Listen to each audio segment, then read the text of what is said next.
At about nga dito, patungkol kay Mike Phillips. Isang napakagandang balita ang bumungad about sa nasabing manlalarong ito dahil sa ikinilid na nga po ng FIBA na pwede nga pong makapaglaro bilang local sa Gilas, Pilipinas itong si Mike Phillips, kung saan mismong samahang basketball ng Pilipinas ang nagkumpirma niyan. Maging sa social media account nitong si Mike Phillips, kinumpirma din ito. At kita mo naman o ramdam mo sa kanya ang sobra niyang pagkasaya. So kagandahan pa nga po kay Mike Phillips, inaasahang magiging committed na rin talaga ito sa national team dahil sa nasambit nito batay sa naging post nga po ng SBP na ayon kay Mike Phillips, credit po, "It's a blessing and made a huge honor to officially be eligible to represent the Philippines. The opportunity to play for the national team is a long-time dream and an answered prayer. I'm beyond grateful to FIBA, the SBP, and everyone who supported this process." Dagdag pa nga nito, "Handa na po akong lumaban para sa ating bansa. Ibibigay ko lahat ng kaya ko at ang buong puso ko. I cannot wait to compete alongside my fellow Filipinos as we continue pushing Philippine basketball forward para sa bayan." So good news ito. Napakagandang balita talaga. Dahil kung di nga tayo nagkakamali, 6'8" or 6'9" ang height nga nito. Produkto ito ng Lasal at kilala siya bilang super energetic player. Sobrang hassle kasi nito every game, mapa-offense at depensa. So dahil nga sa kaka-approve lang po kay Mike Phillips ng FIBA bilang local player para sa Gilas, Pilipinas, asahan na sa hinaharap mapapasama na rin ito sa Gilas pool. So hindi naman sa pinangungunahan natin, kumbaga opinion lang natin dahil sa laking potential din naman talaga sa laro niya na naipakikita niya. So marami nga rin napapabilib siya dahil sa potential niya talaga na meron siya. So nakaka-excite ito dahil magiging malaking tulong ang size at husay nito para sa Gilas, Pilipinas. At siya nga pala, kagandahan rito, bata pa ito. Kung di tayo nagkakamali, nasa 23 years old pa lamang ito. So ngayon, anong magiging opinion nyo dito? Ngayong local player na sa Gilas, Pilipinas, itong si Mike Phillips. At speaking of Kyler Kelly, dito nga tayo about sa nasabing import. Si Kyler Kelly nga ang magiging import ng Converge Fiber Xers ngayong season 50 ng PBA Commissioner's Cup. Siya nga ay isang 7-footer player, former NBA player. So batay sa nabasa nating report, naniniwala rito si Converge head coach na magagamit nito ang size, length, and athleticism nito para makatulong sa kanilang kampanya ngayong conference na ito. So makapagpapalakas nga panigurado sa frontcourt lalo ng Converge ito, katuwang nila Justin Baltazar and Justin Arana. Sa mga hindi familiar sa estilo ng laro nito, Kelly built his reputation as an elite rim protector sa dati nitong pinaglaruan sa NCAA sa Amerika, kung saan pinangalanan pa nga itong back-to-back all-defensive teams o pinaranglan pa nga ito ng back-to-back all-defensive teams.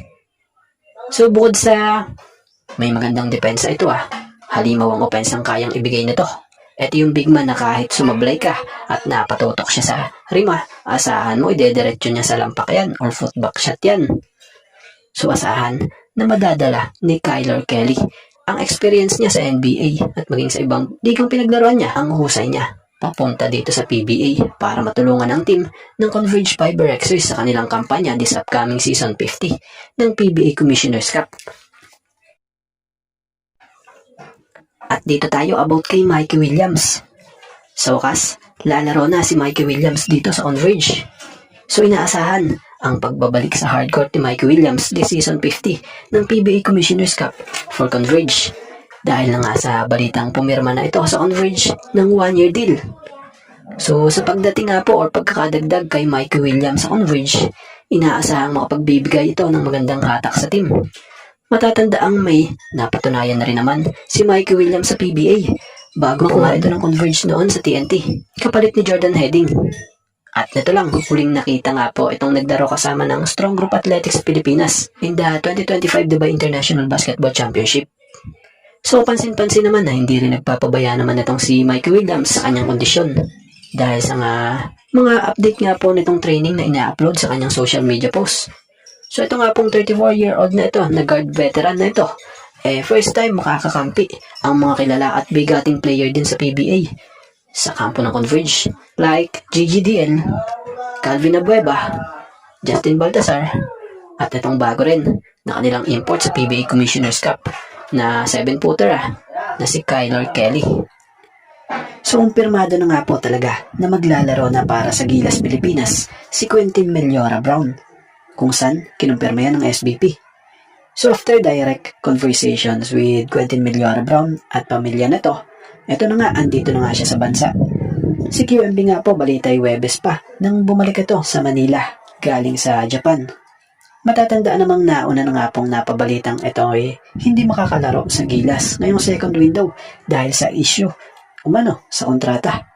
Pero ito nga ngayon, nagbago ang ihip ng hangin. Yung dating gusot ngayon, planchado na. At nagkaroon na nga ng linaw ang lahat.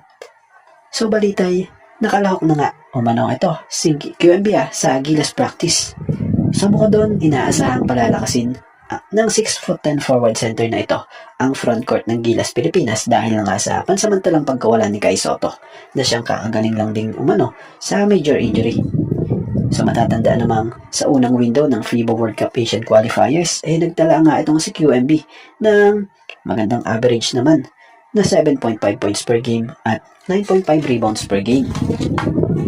At ngayong second window, mas aasahan nga ang presensya ng isang QMB sa Gilas dahil hindi nga basta-bastang kupunan itong kanilang mga makakalaban.